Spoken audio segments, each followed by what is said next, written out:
Welcome, listeners, to another episode of Listen, Learn, and Love, hosted by Richard Osler. We're going to talk mental health, and the way you can support this podcast, you can't donate, but you can go to iTunes and give this podcast a review. You can give a review for my books, Listen, Learn, and Love. Improving Latter-day Saint Culture is kind of what we'll be talking about in this podcast. You can review that book at Desert Book or Amazon.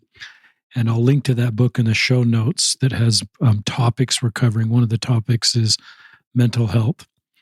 But anyway, that's the only housekeeping thing we'll do. We'll just get right to the podcast. My guest is Sister Nancy Smith, who's joining us from the California Anaheim Mission. She is a church service missionary and a mental health advisor. She lives in the Anaheim, California Mission footprint. She's been doing this for 7 years. She is the mental health advisor for the 230 missionaries in the California Anaheim Mission. And she is going to talk on the podcast a little bit about her roles at doing that. I'll just give you an overview of the 5 sections roughly of the podcast. Nancy's going to talk about her own mental health journey. That's brave and vulnerable. The second part will be her calling as a church service missionary in a mental health advisor role. The third thing she's going to talk about is mental health stigma I continue to see in my calling. And the fourth thing, she'll talk about a specific missionary. We won't give this missionary a name, but she'll talk about this experience in the spirit of helping others that are walking a similar road. Then if there's time, we'll talk about strategies to improve emotional health. Nancy is a retired registered nurse, so she's had a whole life of blessing people through her nursing career. And instead of going into retirement, here she is being a church service missionary. She has 4 kids, 13 grandkids, 4 great-grandkids, and has been married for over 45 years. She lives in the Los Alamitos area of Orange County, if you're familiar with that area. And by coincidence, we had another guest, another current serving missionary from this mission on our podcast. Elder Shane Carpenter shared his journey as a gay Latter-day Saint. And that was a very groundbreaking podcast to have a current LGBTQ missionary, with permission of his mission president, share his story. Is that okay for an introduction, Sister Smith? Yes, thank you so much. Perfect. I'm going to probably call you Nancy most of the podcast, but I recognize in real life you're Sister Smith. Please call me Nancy. We'll call you Nancy. And just as a note, listeners, we had a son on his mission in Samoa, and I've mentioned this, at undiagnosed scrupulosity.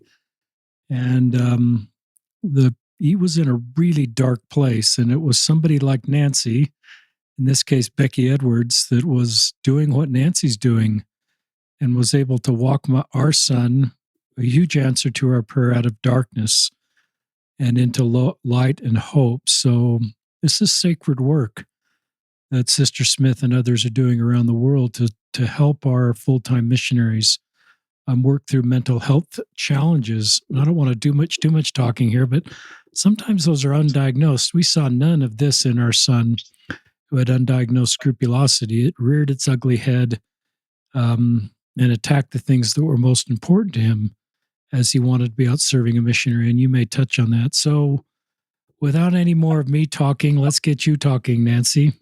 Okay, I'll be happy to. I was so excited to hear some of these episodes. For instance, Noah Walker in episode 557, he talked about his OCD and the various subsets, which I'll touch on here. And also Ben DeMo in episode 567 talked about how he recovered from OCD using exposure response therapy. And I didn't use that, but I'm grateful they have that therapy out now.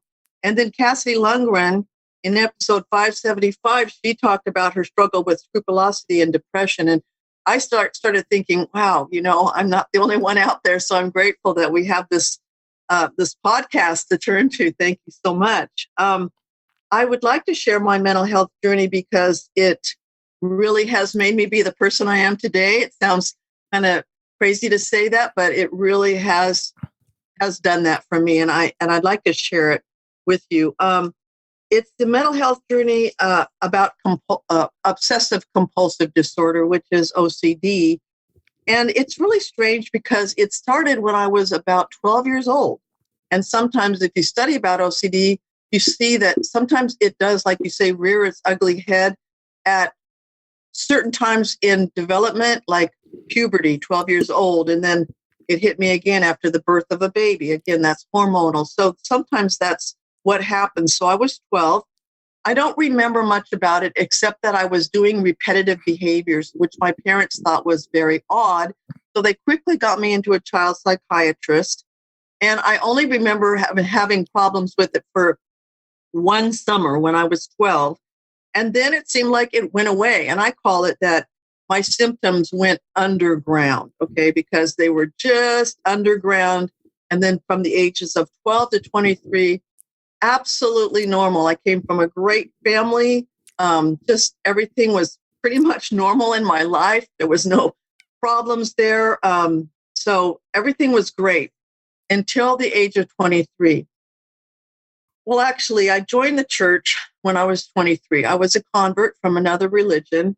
I only had been studying the gospel for about 2 months, and then quickly got baptized, and I quickly got married, and then we quickly had a baby 10 months later. Wow. Because they said, don't hold off having your family, which I'm glad they don't say that much anymore because it's sometimes a lot of pressure. So back to what J.C. Whiteman said in episode 572 about a performance-based religion. Boy, that was me. I was checking off the checklist left and right.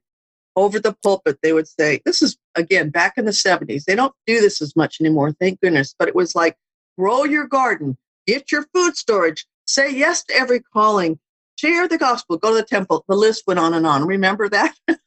And so now, I'm thinking, I got to do all that, and I got to do it all right now. And I just better get that checklist out. And I've got this new baby, and I better have another baby really soon. And that wasn't really what the church was saying, but that's how I interpreted it, and maybe part of the culture. And I had come from and I won't share what religion I came from, but it was rather guilt-based. So I thought, I'm a sinner. I didn't understand the true nature of God. I didn't really understand who he was. I definitely didn't understand the atonement.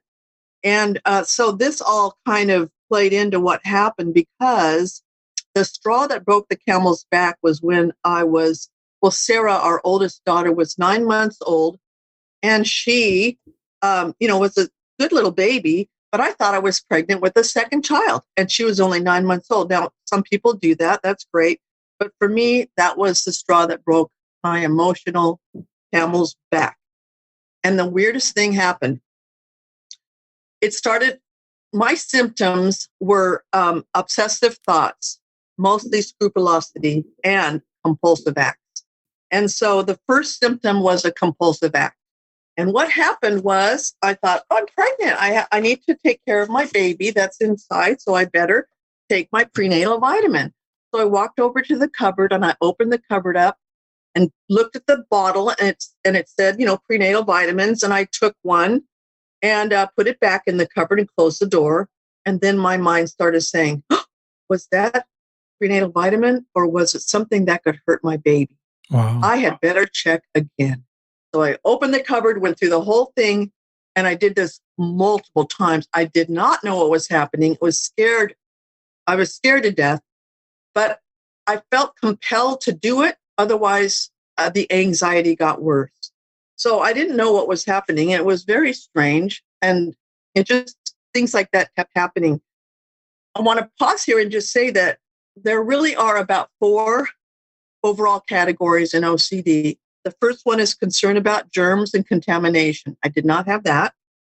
The other one is concern about symmetry and the need for things to be just right, or don't step on the crack, or have everything aligned just right. The third one is what I had, unacceptable, usually repetitive thoughts about things like sex, immorality, violence, and hyper-religiosity, which is what I had. I was hyper-religious or scrupulous about moral issues that come to mind against your will, right, over and over. And the fourth one was another one I had, which is concern about being responsible for harm or injury. So as I said, my OCD symptoms focused on those last two: ruminating thoughts about what was or wasn't a sin, and repetitive behaviors that I needed to carry out to keep everyone in the whole entire world safe from harm, especially babies. I was afraid that something I might do or didn't do might cause somebody harm. And mostly, as I said, I felt like I had to protect all children. And I'll give you a quick example. I was walking Sarah in her stroller outside of our home.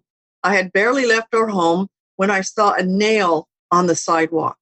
So I picked up the nail and I walked back to our house and dropped it in the trash can, the outside trash can, and then decided to continue walking with Sarah in the stroller. Well, not too long after I started walking again, I started thinking, oh, did you throw that nail away or is it still there? Because if it's still there, Nancy, it will hurt a child and it'll be your fault and they'll probably die and you better go check. So I'd go back to that where the nail was and I checked. So I'm walking back and forth with this stroller, and anyone driving by would say, why does that lady keep walking back and forth in the same place? But here's the thing about OCD. Anybody else that can relate to this will get it. You don't care that you look, quote unquote, crazy. You have to do it. And you know in your mind, you're not crazy. You know that you are not. It is not psychosis. You still have your feet in reality. But the anxiety is great if you don't do the compulsive act. So it's very disconcerting. So this type of compulsive behavior that I had would continue until another one would take its place. There was no resting except when I slept. Everything was a compulsive thought or action. So this behavior is called a compulsion or a ritual. And later, it's interesting, during my recovery, my psychiatrist explained that my compulsive acts might partially be due to overcompensate for feelings of lack of control or subconscious anger regarding the lack of control that my new baby presented. Because, baby schedules are different than ours. They wake up whenever they want, and that was scary to me. So subconsciously, I resented her. So I overcompensated for that unacceptable feeling by trying to protect not only my baby, but all babies. Anyway, I found out that I was not pregnant because remember back then in the 70s, they didn't have tests that you could find out right away. So it took like 2 weeks. Found out I was not pregnant. And my husband and I thought this would all go away. Oh, that was it. That was the stress. It'll all go away. It not only didn't not go away, it got way worse. Okay. My other symptom, other than the checking for harm things, was religious scrupulosity, which, as you know, is a subset of OCD. And it's really described well by Cassidy Lundgren in your episode 575.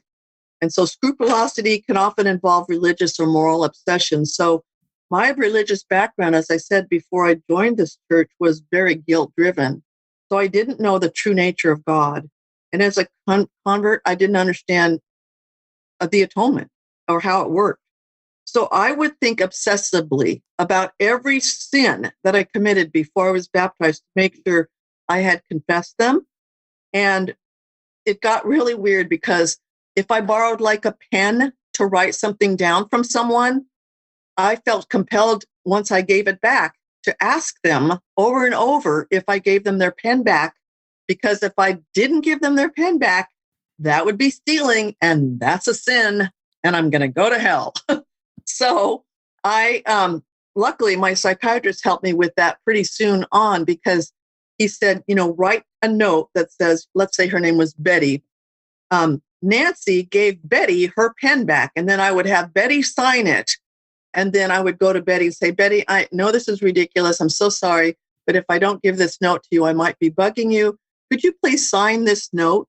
And so she would sign the note and I would leave Betty alone. And then if I had to be compulsive about it, I would read the note over and over instead of bugging Betty. Because oftentimes if your obsessive compulsive issues or symptoms reach out to other people, you get even more anxiety from the negative feedback you get from them because they think you're nuts, right? So that that was very, very helpful. Anyway, between these obsessive thoughts and compulsive checking behaviors, life was very bleak, extremely painful, and dark. I couldn't go shopping. I couldn't see friends because, as I said, some of my acts included asking people repetitive questions. I could take care of my daughter with much help from my very supportive husband and mother-in-law, but I could barely attend church, and there was no way I could go to the temple or even read my scriptures because all of those were severe triggers for my scrupulosity symptoms. And it took me a long time, even after I was healed, to get back to the temple, you know. So treatment, well, this was back in 1979. I'm so grateful and will always be grateful for the people that referred me to a psychiatrist in Pasadena, which is about 30 to 45 minutes from my house. I went every week. Wow. His name was Dr. Robert Schofield, and he saved my life. Dr. Schofield was a member of our church. He was also a Sunday school teacher, and so he knew the gospel backward and forward.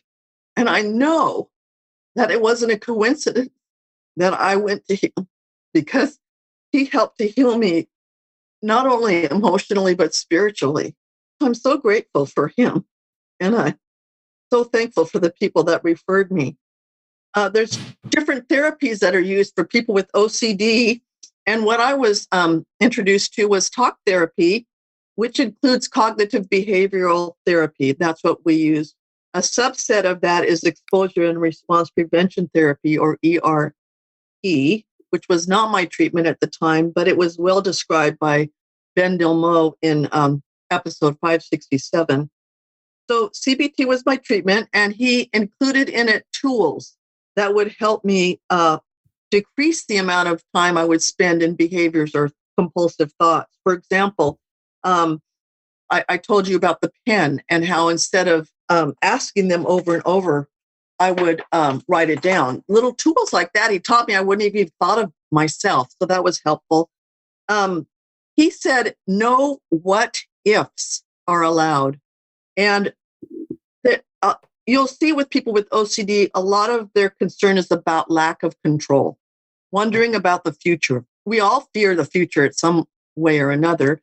And sometimes with us that have OCD, it's worse. And so no what ifs was like, if it was a what if question, like, what if I, what if I don't pick up that nail? That's a what if question, and it's not allowed, and so that kind of helped. The other thing that really helped me at the time was the question, what's the worst thing that can happen? And so he would have me go there. I like well, that. I need to check the stove over and over, or that, well, Nancy, what's the worst thing that can happen? Well, the house could burn down. He goes, yeah. But if you and your family are out of the house, is that the word? I go, yeah, that would be a bummer, real bad, but we'd be okay. So I would go there. I still do that sometimes. What is the worst thing that can happen? I'll go there and I'll say, that is not so bad. Also, I love visualization. I find it very powerful, and I use it a lot with the missionaries too. And I use it with myself. And he would say, visualize a boot in your head. And when those thoughts come in that are not comfortable for you, visualize kicking that boot out, like kind of getting mad at it and kicking it out. And so I use that sometimes with my missionaries, but I don't use the boot analogy. I use the analogy of a rushing river. And they're standing on the edge of the rushing river, and it's coming by real fast. And when they have these horrible thoughts, they're jumping in the river and getting flown down the river with that thought, right? Well, I tell them, it's okay. You recognize that thought. You say, oh, hello, thought, but not today. And then you watch the thought go down the river, and you're still standing safely on the edge of the river. And so visualization is super helpful. The main thing, though, is I learned who Heavenly Father was. I learned that He has unconditional love for us, that He is our biggest cheerleader, that He is not nitpicking every mistake we make, and that He loves us no matter where we're at and no matter what we do. And thank goodness for Dr. Schofield for teaching me about the true nature of God and about the atonement, because that was such a blessing in my life. So I learned to find a healthy balance in my life. And I learned that sometimes we have to say no to things because too much can overwhelm us. I healed through therapy every week. I healed through practicing the tools he gave me, reframing my thinking, understanding the true nature of God, and through safe, steady people in my life, especially my dear husband and family, and the prayers of others. See, I couldn't even pray. There's no way I could focus on praying, but I knew people were praying for me, and I could feel the power of their prayers. And of course, priesthood blessing. So I was very, very, very ill for a year. And then 2 years, I call it in recovery. But then once I recovered, that negative energy turned into positive energy. And we went on to have 3 more children, well spaced apart, because I continued seeing Dr. Schofield for the first couple of them. I occasionally continued with counseling as needed, still see a counselor off and on, but this is a crazy miracle. I went on to get a nursing degree from Cal State University, Long Beach, and I spoke at graduation as the outstanding graduate of the College of Health and Human Services. I worked at 2 hospitals, had to give medications. Guess what? You got to check the medications and make sure they're correct, or you could kill someone, which what used to be my fear. And I'm so grateful that I only followed the rules as it was taught me in nursing school, and I didn't go overboard on the checking. That was a miracle to me, because a lot of people with OCD, they don't ever quite get over some of that stuff. So how could I work in a hospital? That's like craziness, but it worked. And then I worked in hospice because I wanted to do more work with people that were in tough situations of families and people that were passing on. And then I also worked as a mentor for RN students at a community college while they were in nursing school. Almost done here with my story. I wanted to talk briefly about medication, because at the time in 1979, all that, about in the 80s, there wasn't a specific medication approved by the FDA for OCD. My doctor did try me on some antidepressants. They didn't do a thing for my symptoms. So I stopped taking them because they didn't help. Now, luckily, they were approved by the FDA. SSRIs are called selective serotonin reuptake inhibitors, SSRIs. They were approved in about 1987. And they actually are a safer medication than what was used before. And some of the medications that are used for symptoms of OCD that the FDA has approved is like Celexa and Prozac and Paxil and Zoloft. I currently take Zoloft. So what these medications do, briefly I'll explain, is they increase the amount of serotonin in the brain. So serotonin is a neurotransmitter, and you have to have that chemical to carry messages between the nerve cells in the brain, and it also plays a key role in mood. So if there's not enough serotonin, depression or anxiety can occur, and that's why it's called a chemical imbalance. So the majority of patients who take medication for OCD see their symptoms improve. Sometimes, as it works with our missionaries, it takes several different medications until we find a medication or dose that works just for them. Some people, it doesn't help that much, but there are other options that psychiatrists can use to help with symptoms of OCD. And my point is, don't ever give up. Keep trying until you can get that help out that's out there to help with your symptoms. So as I said, everything was fine, dandy until 2020. And that's when I had back surgery for severe back pain. It was also right at the beginning of COVID. So I had an emergency lumbar laminectomy, which solved the problem. But the combination of this COVID scare and isolation and PTSD from severe pain, I fell back into some obsessive thoughts. And I went, oh no, not again. But I had the tools. So I used the tools, but it was super hard. So that's when I finally found a new psychiatrist that put me on a medication that's helped me so much. Sertraline, a name for that is Zoloft. And eventually I was put on Boostpar, and it really helped. My counselor really helped because my compulsive thoughts were not the checking thing. I knew that never came back, but the scrupulosity did come back, which wasn't that bad at all. I could still function really well. But I went to a counselor at Family Service, and she said one sentence that has really helped me, and that is, what is my intention? So my concerns would be, I would leave the store and I wondered, did I pay the lady at the store? Well, of course I paid the lady at the store, but the scrupulosity wanted to ask if I did. And guess what? I wouldn't let it. You know why? Because the answer to what is my intention is that Nancy Smith is a good person and would never on purpose leave a store without paying. So of course your intention is good. And therefore you don't have to go through the compulsive thought again. And I've used this with my missionaries and it really works a lot. So I'm grateful for that. Okay, to close up this segment, my healthy compulsive personality now is kept at bay using medication and counseling as needed and the tools I've used throughout my life. Also, a change in thinking from performance-based religious life to following promptings and carrying out service because I love Heavenly Father and my Savior. Keeping in mind the importance of balance and that I don't have to fix everybody and everything right now, and I don't have to do it alone.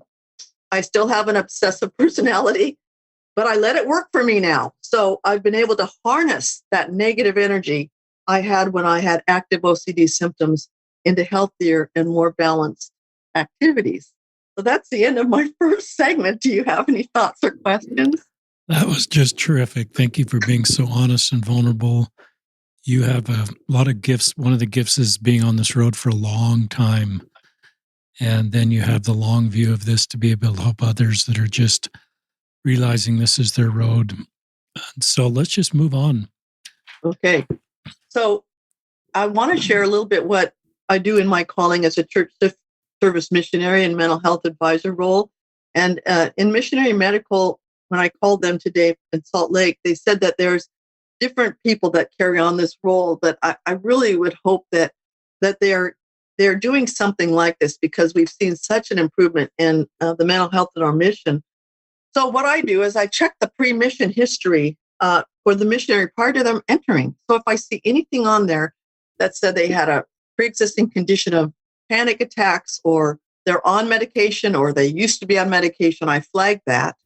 And then I give them a little time when they first get in because I don't want to just pounce on them, but I just call them and say, hey, how are you adjusting a mission? How are things going? And then they'll tell me, usually it's good, but sometimes they need maybe a little bit of help or they need to get to the psychiatrist for refills. So that's been helpful. And then I respond to mental health referrals from the Platts, or that's our president and sister Platt are the presidents of our mission, or from Missionary Medical, or from the missionaries themselves with the permission of the Platts. And then I triage the missionary. They either come to my home or I talk to them on the phone to see exactly what their concern or issue is. And sometimes we can just meet and talk about some strategies to improve emotional health because it might just be, a difficult time communicating with their companion. But if it's something that's a little more deep-seated and it is not in my scope of practice, I will get them into counseling and or to the psychiatrist. And then I have to work with Salt Lake City to get the approval for that, which is easy to do. And then I follow up with them after counseling or once they've been prescribed a new medication to make sure that there's no side effects and that it's working for them. And then before departing home, I meet with them to navigate how they will continue to get the therapy at home that they might need. And I have to tell you that how much this program has helped our missionaries stay in the field and thrive. And I want to share one example. I'm going to change his name. So this is not his name. His name is Elder Barnes, but that's not his name. And I just want to quickly tell you his story real quick. He came out on the mission, and the first week he was there, he said to himself, and he told me, I'm going home. I cannot handle this mission. I do not want to be here. I said, well, let's talk about it. And of course, he talked to the mission president's wife and mission president. They said, please talk to Sister Smith. So we talked, and I said, well, how long do you think you could wait, because we'd like to get you started on therapy and see how that works. He goes, I would like that.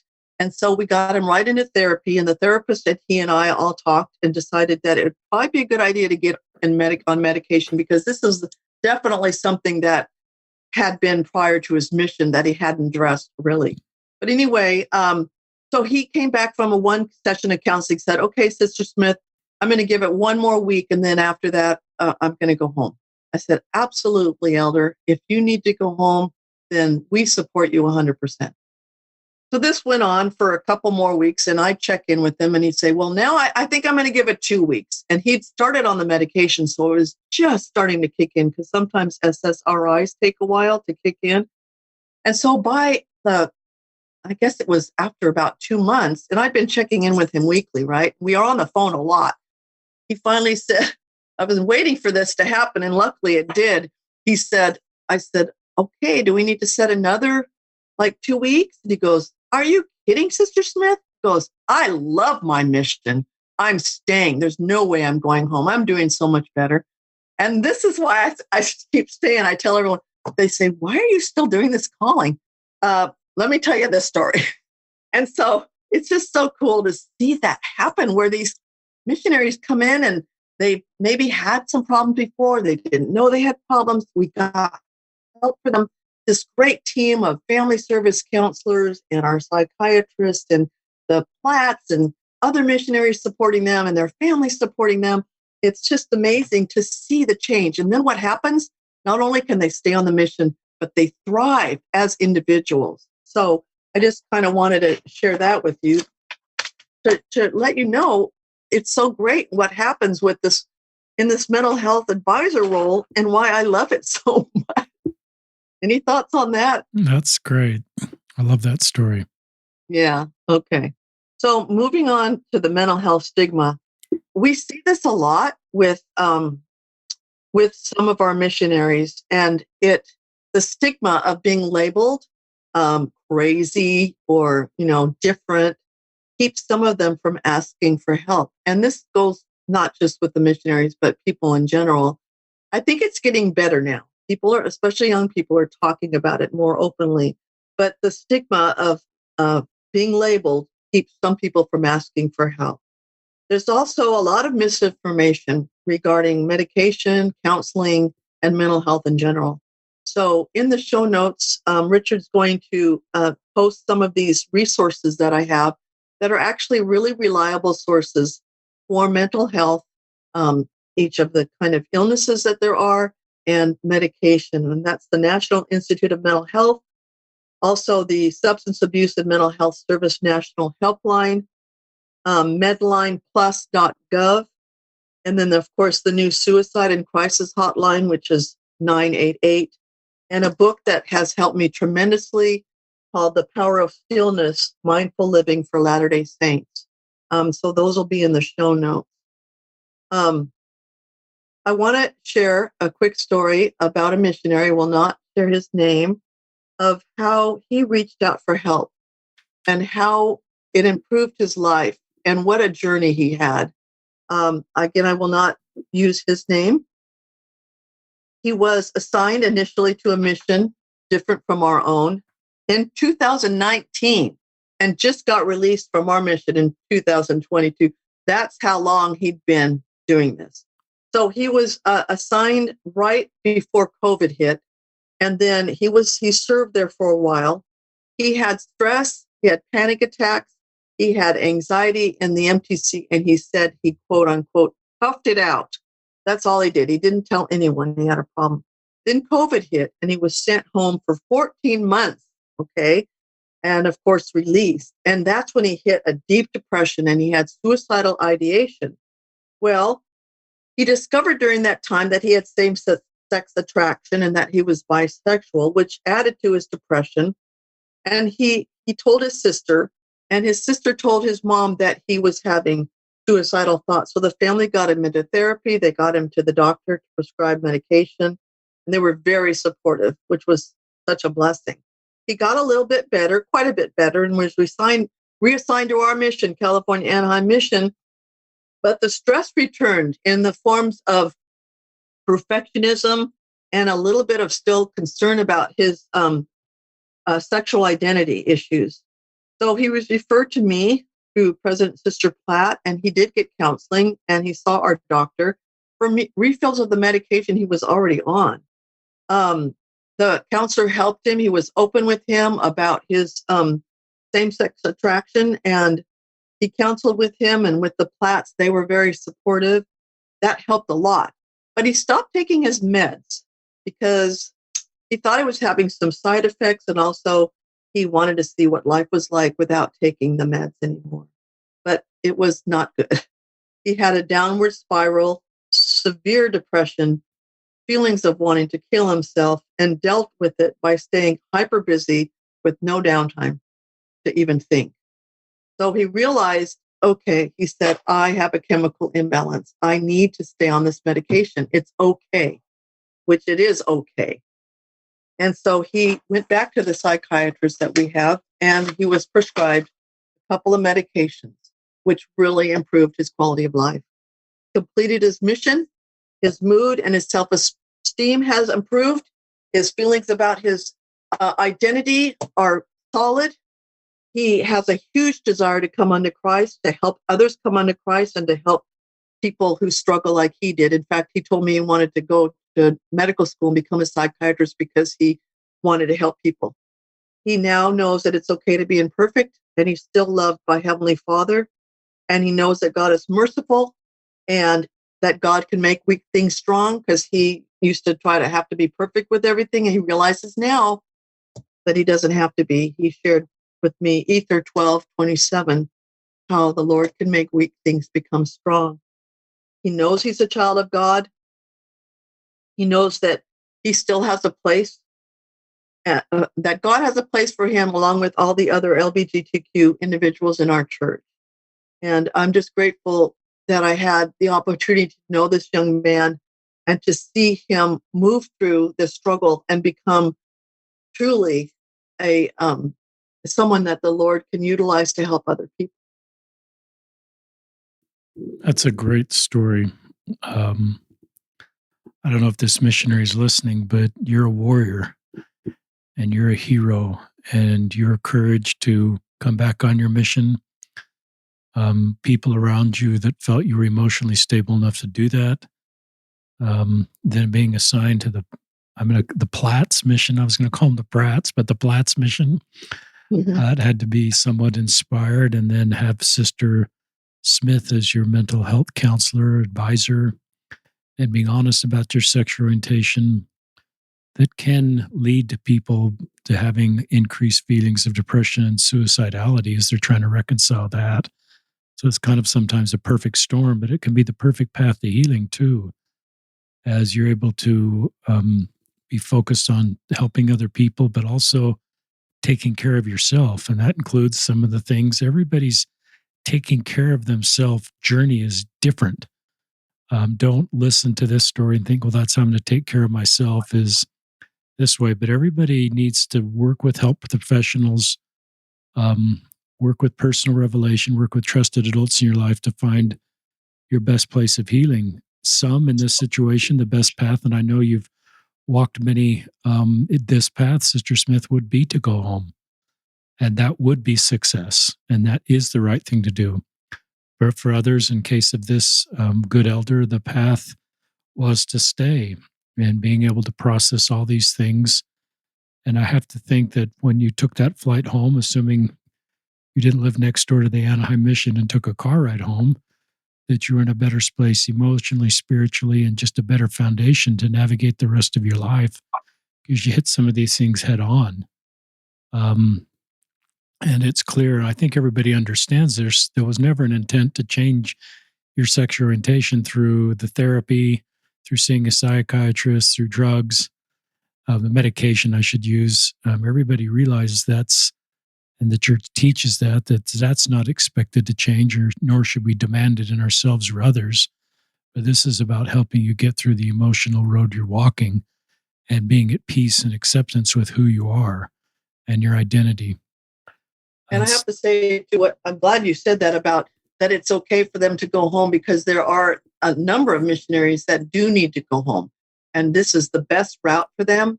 And we try to make sure when they go home that they know that they are loved and this is the right thing to do.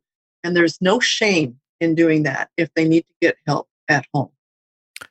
And I think the culture, this is kind of a tangent, but we hear some of these difficult stories. I've heard a difficult story of a missionary who came home, but his mission president kind of made a vow that none of my missionaries are ever going to come home.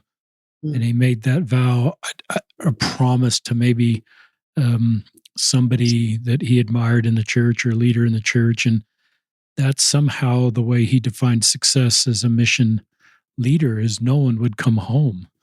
Now, I'm sure that the church never said that. I'm sure the church never told a mission president point blank, your success is no one comes home. But somehow culturally, or somehow these sort of benchmarks of success we internalize, that's our success as a local leader. And I use that just as an example. If we're local leaders, so let's be careful about how we measure our success. And I'm not a mission president, obviously, but I think you can be successful in your calling if people walk different roads, and you can be at peace, in this case, with missionaries coming home and not feeling like you have failed as a church leader because some come home. In fact, that's probably the right thing for them to do, as Sister Smith has seen firsthand, and to continue to love and support them. So that's just the reality of being a leader. I think a leader's job is not to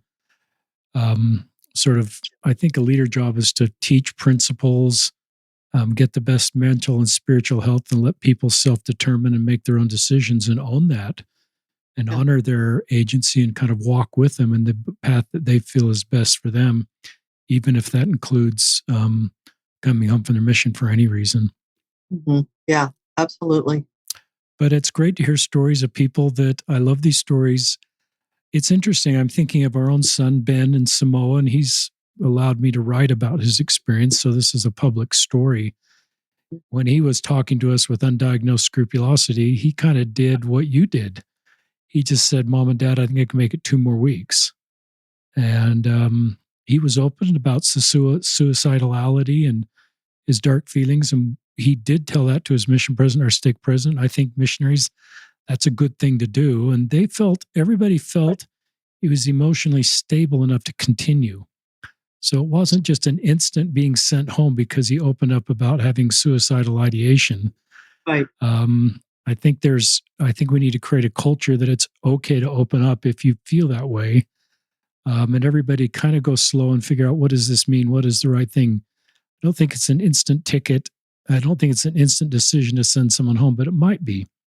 And you could probably talk a lot about that, Sister Smith. Yeah.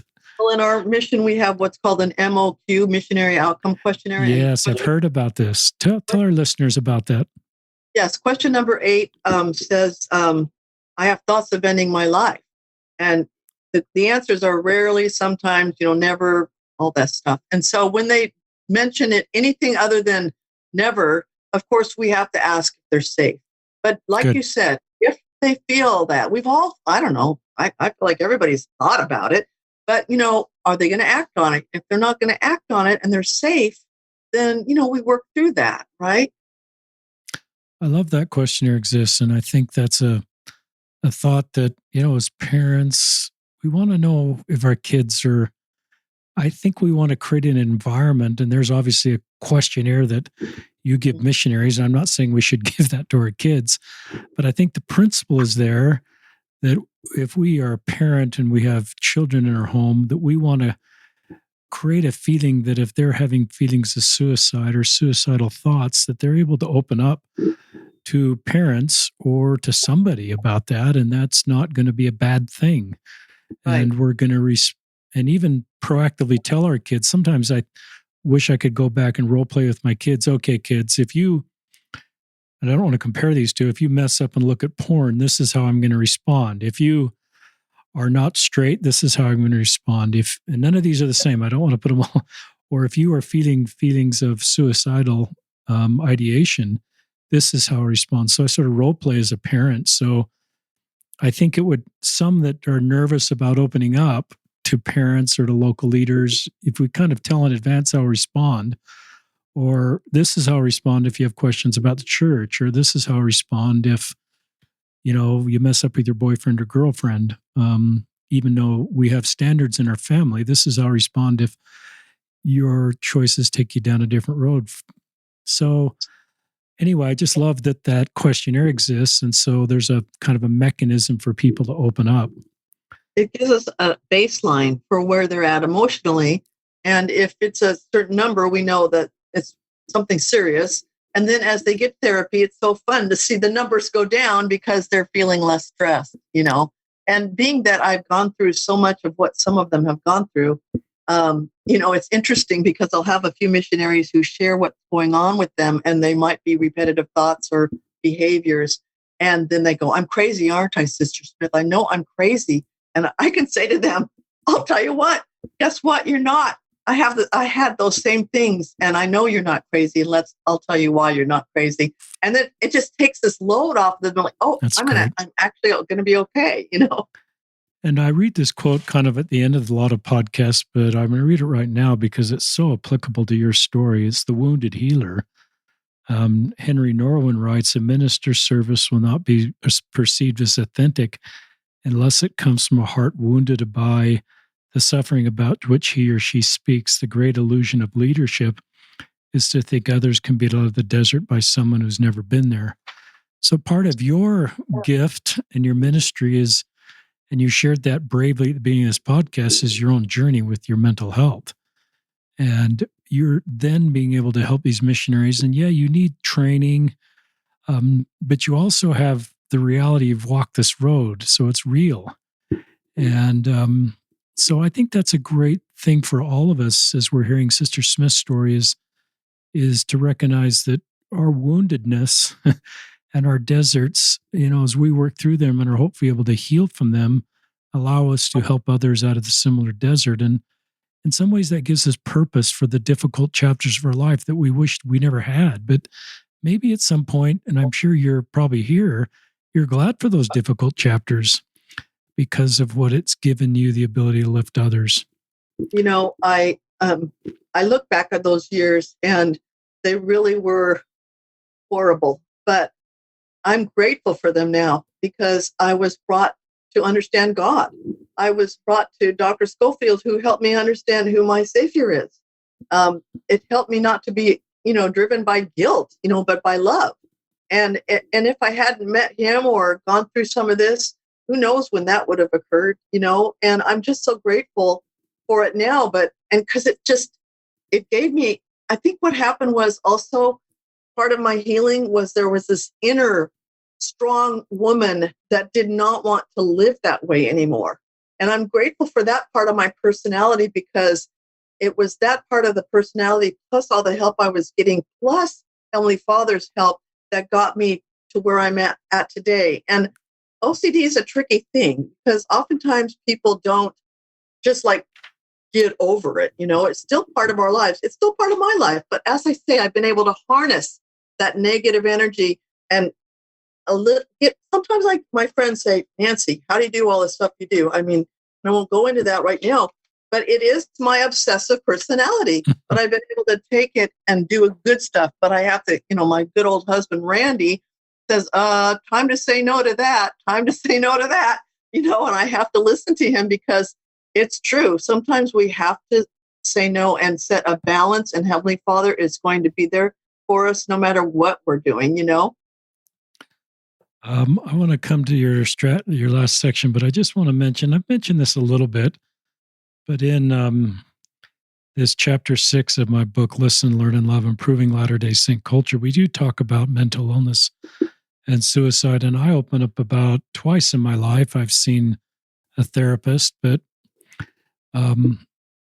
the second time was when I was a YSA bishop, and I remember feeling so much shame. I remember actually, and I wrote this in the book, that I was so glad my therapist location was on the other side of the valley because I dreaded that a YSA would see their bishop walking into a therapist. And I probably thought of the lie I would say if somebody saw me in the parking lot, because there's other offices in that building. Yeah. But listeners, I wrote this in the chapter, I realized I shouldn't have felt that way. In fact, I might have even opened up to the YSAs in an appropriate situation about seeing a therapist right then. And that might have normalized it and taken the stigma away. If the bishop is seeing a therapist, maybe it's okay for me to see a therapist, and maybe it's okay for me to open up to the bishop about how I'm feeling. And even if I'm feeling suicidal, I wasn't feeling suicidal, but I knew I needed to see a therapist. And that therapist really helped me.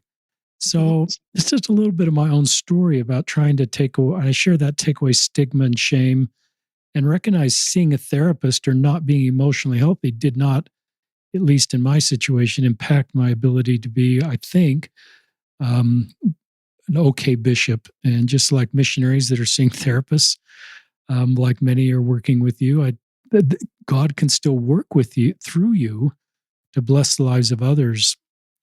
One other thought that came to my mind is this playing mind games to stay on your mission. I remember my own mission after the first day in England in 1980. It was an intense day, Sister Smith. And I remember coming home that night after day one of 2 years, I can't do this.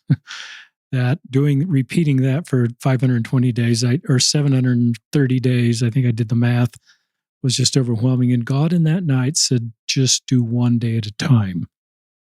And I'm sure you've counseled your missionaries, but that really worked for me. I didn't then try to think about 2 years or 6 months or 2 winters in England. I just tried to play mind games and say, I'm just going to do another day. And I'll just do it. And that worked for me in my mental gymnastics of, then after a while, I got to the point you described in this missionary where I didn't need to do that. I didn't do that all 730 days of my mission. But at first it really worked. Called baby steps. Baby steps. And I should mention that I don't want to talk too much about myself, but my first companion was British. He still is British. And his name's David Rutley. And I was really honored to have a Britishman being in England. And he kind of taught me the ropes of the culture. And he told me during our 2 months together that one day he was going to be a member of parliament. And I kind of rolled my eyes at first, and because everybody has big ideas in their teenage years. I guess we were 21 adults. But after spending 2 years with Elder Rutley, I realized he is going to be a member of parliament. This kid is a top-notch, incredible person. And right now, if you Google David Rutley, you will see that he's a member of parliament.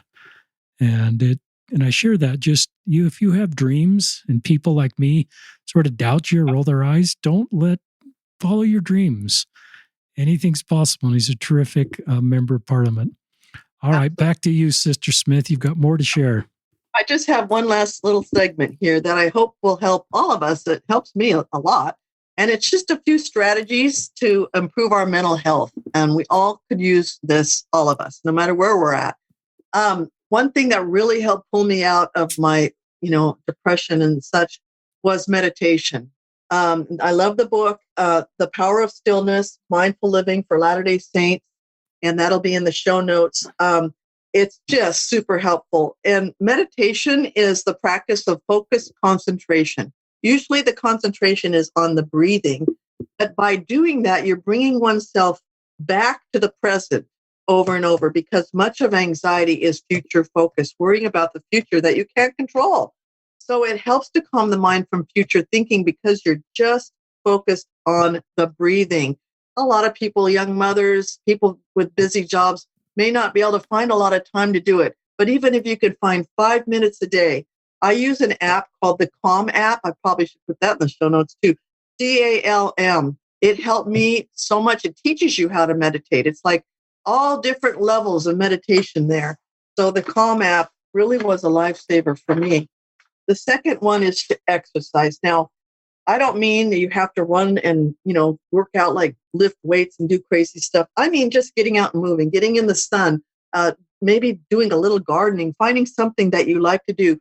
Even chair yoga can help because exercise promotes the release of an endorphin or hormones are called endorphins. And that's the body's natural painkiller because they activate opioid receptors in the brain. So opioid receptors help to minimize discomfort. So if you're exercising, if you're laughing, having sex, these all release this hormone called endorphins. It's the feel-good hormone. And they can bring about feelings of general well-being. So that's why everyone says they feel so good after they exercise. It also helps with self-esteem and with concentration and sleep and your mood. Okay. The next one is rest.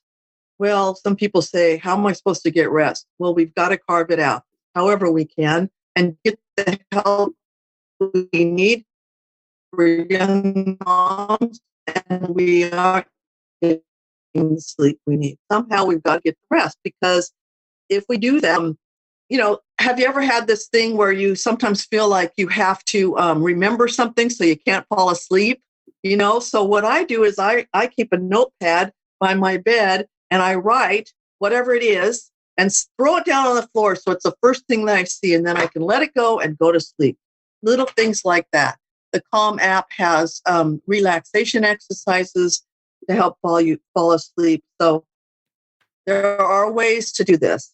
Nutrition, people think, well, how does that affect my mental health? But it does. If we're dehydrated, it can affect our mood.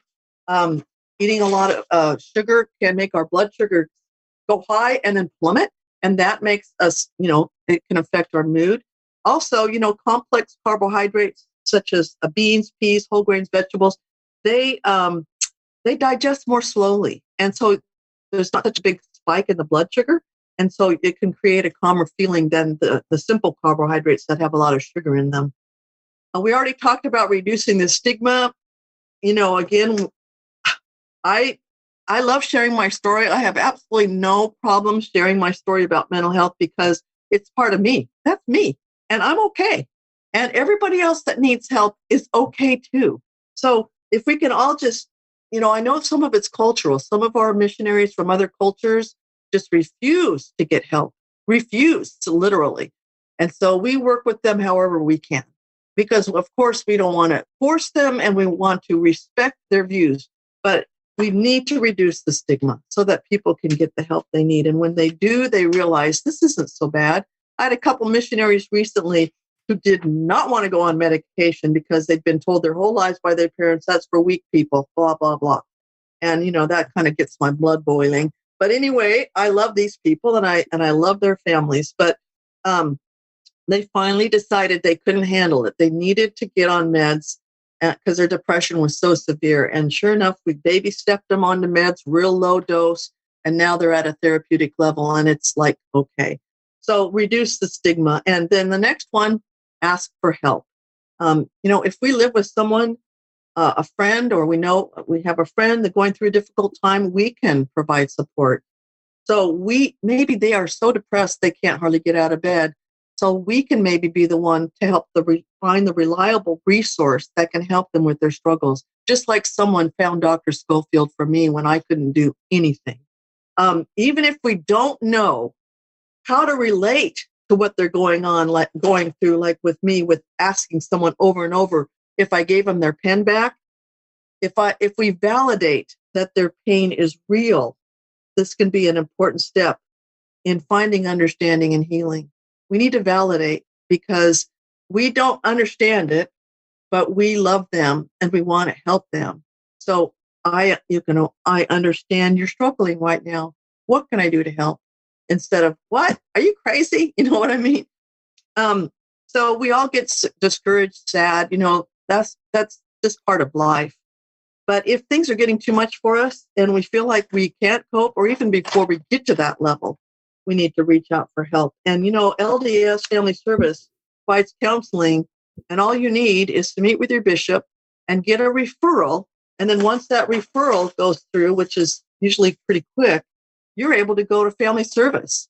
And they actually are more cost effective than counselors outside of family service, I have found, generally, most areas. And so that's right there in many of our communities that we have access to. And these are members of the church who understand our culture. They understand about the Lord. They understand the gospel. And so they're able to share and listen and provide help and tools. I'm getting close to being done. Self-acceptance is really important. We have a lot of missionaries that do not accept who they are. They want to be like, oh, I want to be like that missionary. I want to act like that missionary. But we need to be able to know that we're each unique and that Heavenly Father loves us where we're at. Um, and, changing the way we speak about ourselves or what we're thinking of. For instance, I'll never make it through this day. We've all said that. Let's rewrite that to, I've made it through every day so far, and I'm going to make it through today. All I have to do right now is what is in front of me, one baby step at a time. So we need to kind of change that negative thinking to a positive, like you did, each day, baby steps through that mission, right? And then finding a balance. That's the worst thing for me, is finding the balance, because I want to do all these things all at once. And my brain is like constantly, oh, that person needs help. Oh, go do that. And so I have to sit down and kind of sit on my hands, but find a balance. That's really important, because if we're putting all eggs in one basket, that's not healthy. So we need to really be asking our Savior what he wants us to do right now. What is most important right now? Some of us have a hard time praying when we are quite ill. And I cannot tell you the power that you receive through other people's prayers. The blessing that, I'll just share, when our son, who was 14 at the time, was diagnosed with osteogenic sarcoma, or bone cancer. Wow. He's still with us, but at the time he was 14, and I had just come home from the hospital where he had just been getting more chemo. And it was about 10 o'clock at night, and I just had stepped in the shower, and I felt this overwhelming feeling of just love. And it came to me that these were the prayers of people praying for me right then and there, for our son and for us. And I felt really almost physically lifted up from the strength and power of those prayers. And I'll never forget that experience, because I know people were praying for me as they are praying for these missionaries we have. People always say, bless the missionaries. I know the Lord answers those prayers. I've seen it happen in my life working with these missionaries, where he has sent them here not only to serve the people in this mission, but to be healed. And it's just been such a blessing for me. And I'm so grateful to be a part of it. Thank you for your service. If there's parents listening of current missionaries or future missionaries, I think this is a window into the support system that exists within missions around the church. You have mission leaders, a mission president and his wife, but you have this whole circle of support. Some of that's centralized in Salt Lake City, but a lot of it's right there on the front lines, like the Sister Smiths of the world and many others that are dedicated and consecrated for the success of missionaries. And I think it's scary as a parent to send a missionary out, but I think it's good to know that there's a support network rooting for and cheering for the success, and also working to help them keep emotionally safe. So I think we've never done a podcast with a current a service missionary before, a mental health advisor. So I think this is a window into this world that most of us don't usually connect with. I wanted to close, listeners, with just some of my thoughts I put on Instagram. It's kind of a series of slides I'll just read. And I'm doing this because of that cultural thing that if we're strong, we don't need medication. Our doctrine is that all things are possible through Christ, as we know he raised Lazarus from the dead. However, for mental illness, my feeling is generally Jesus doesn't cure it, just like he doesn't cure a broken leg. Yes, Jesus, through his atonement, can give us more hope and peace. Yes, turning to Jesus is a good thing. Yes, miracles can happen.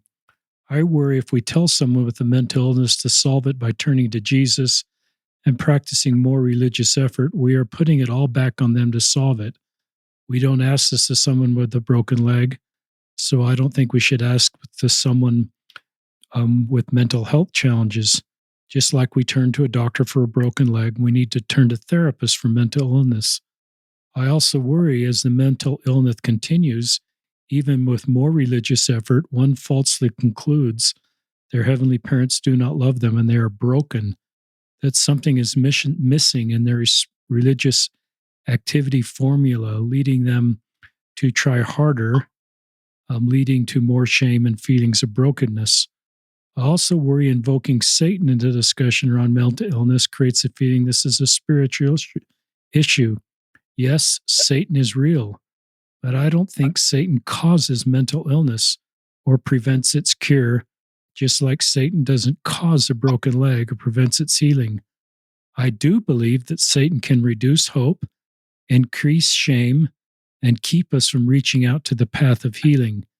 Jesus increased hope, reduces shame, and wants us to find paths of healing.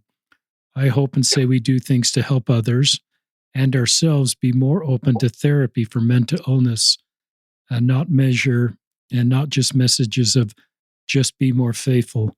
It's not a spiritual weakness, just like having broken leg is not a spiritual weakness. And like some physical illness, some mental illnesses may not be healed in mortality. That's the reality of our fallen mortal world. But I believe Jesus, and I believe he can bring peace into our lives. We need Jesus, we need doctors, and we need therapists. And if you are suicidal or have suicidal ideation, please call, text, chat 988. So that's just some of my layman's perspective on this topic after listening to people like you that have expertise in this area. So, Nancy Smith, thank you for sharing your life with us for an hour. Thank you. You've had a son with a serious medical issue. You've talked about your own mental health. You've spent 7 years as a mental health advisor.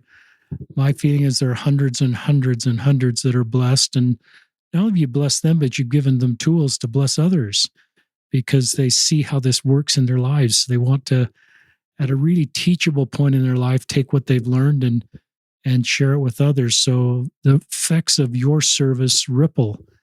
And that's me not only talking to Sister Smith, but all of you in the mental health field. There's a deficit of people like Sister Smith in this space. Many of you are thinking about careers in this space because you recognize this. I go speak sometimes at BYU into some of the classes that are training people to become therapists. And if you decide that's your road, it's a road that's really needed right now. Big time. And so thank you for all of you therapists out there that are helping. Your work is so needed. And thank you, Sister Nancy Smith, for joining us on another episode of Listen, Learn, and Love.